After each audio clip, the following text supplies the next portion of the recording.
Hey Freunde, herzlich willkommen auf meinem Kanal Metallsuche TBS. Heute mal nicht aus dem Wald und warum genau nicht aus dem Wald, sage ich euch gleich nach dem Intro. Bis gleich.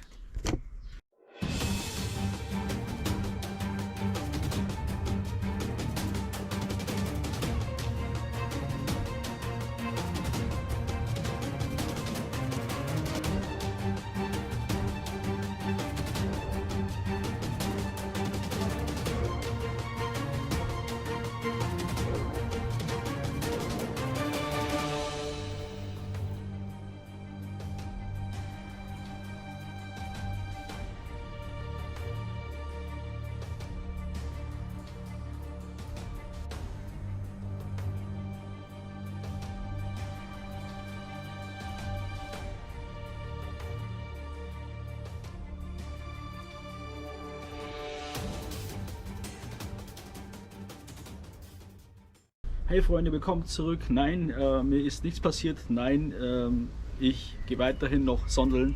Nur vor kurzem ist mir die GoPro kaputt gegangen. Das heißt, vor ein paar Monaten vor Weihnachten noch. Und dann kam Weihnachten dazwischen, Geburtstage und so weiter. Und die GoPro ist halt echt mega teuer.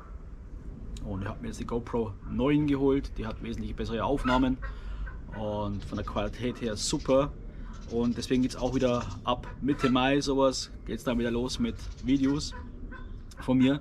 Ich bin froh, dass noch alle da sind. Ich habe mich schon gewundert, warum die Leute nicht verschwinden, weil keine Videos bekommen. Das heißt, keine Videos, keine Leute mehr.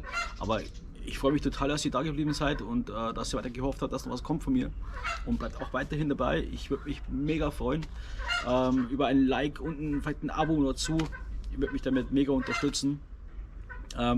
Ich war selbstverständlich trotzdem sondeln, auch wenn die Kamera nicht lief.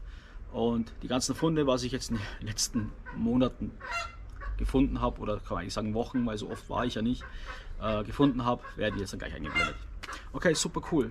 Bleibt dran und wir sehen uns dann bis Mitte Mai. Ciao.